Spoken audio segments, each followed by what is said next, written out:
తినలేక మొత్తం నీళ్ళు మారిపోయినాయి వచ్చే దండగా పట్టించుకునే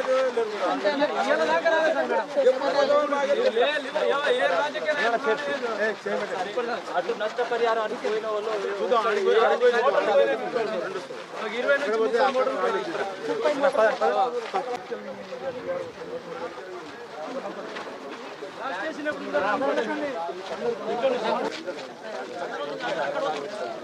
20 అక్కడ గేట్లు ఉన్నాయి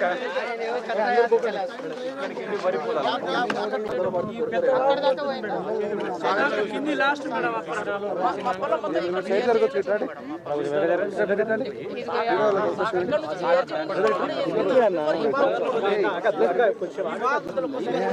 ఇప్పుడు దాకా ఒక అధికారి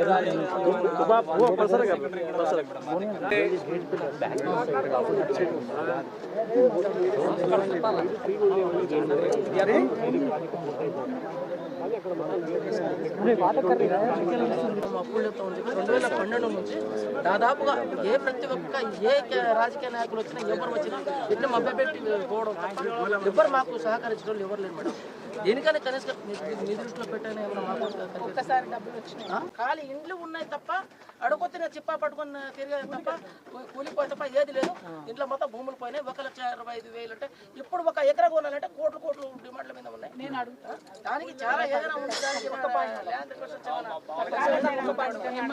ఇంకేంటంటే as per the KCR GO 121 GO 123 sorry subject mistake 123 ప్రకారం ఒక్క శాతం ఉంటే థర్డ్ ప్రైస్ అనమాట. అంటే 3 times రెడ్డి 3 ఎత్తులు కట్టియాలి, గవర్నమెంట్ కట్టియాలి. ఆ ల్యాండ్ వాల్యూ ఏదైతే ఉందో 3 ఎత్తులో కట్టియాలి.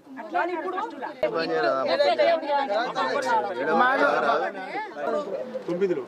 ఇప్పుడు ఇప్పుడు మేడం 2012 1,60,000 ఇచ్చిన కుటుంబాలు దాదాపుగా అనాథులు ఏం లేదు. వాళ్ళ భూములే పోయినాయి, ఇండ్లే మింగినాయి తప్ప వాళ్ళకి ఏది లేదు. అటువంటి పరిస్థితులు ఉన్నది మేడం. ఇప్పుడు దూరంగా ఏది చెప్పాల్సిన చెప్పకపోవడమే తప్ప మాకు న్యాయం చేసేది ఏది లేదన్నమాట. ఎన్నో రిప్రజెంటేషన్ ఎన్నో ఆర్డీ ఆఫీసెస్ ఖచ్చితంగా ఇప్పిస్తాం, మీకు న్యాయం చేపిస్తాం అన్న వాళ్ళు ఇప్పటివరకు ముంతా తఫాన్ వచ్చింది కదా, ఇప్పటివరకు ఏ ఆఫీసర్ ఈ విలేజ్ లో అడుగు పెట్టడమే లేదు. ఈవెన్ ఇక్కడ ఉన్న రిప్రజెంటేటివ్ ఎమ్మెల్యే కూడా రాలేదు ఇప్పటివరకు. ఇప్పుడు మన ఇరిగేషన్ వాళ్ళు కూడా కనీసం బతకనికైనా మోటార్ వేసుకున్నామని చెప్పి మోటార్ వేసుకుంటే దాదాపుగా 14-15 మోటార్లు పోయి పైపులు ఇట్లా కొట్టుకుపోయినా కానీ ఎవరు దిక్కులేదు. ఇక్కడ ఊరు వాళ్ళు మొత్తం ఎప్పుడు అతను మునిగిపోయింది, మన తనకు ఎప్పుడు మీరు అగ్రికల్చర్ ఎక్స్టెన్షన్ ఆఫీసర్ అంటే అగ్రికల్చర్ ఆఫీసర్ వాళ్ళు వచ్చి ఒక్కసారి వచ్చిపోయారు అంటే తప్ప వాళ్ళు వచ్చిపోతే గవర్నమెంట్ సహకరిస్తే మేము కూడా చేస్తాం. మేము కూడా మా చేతులు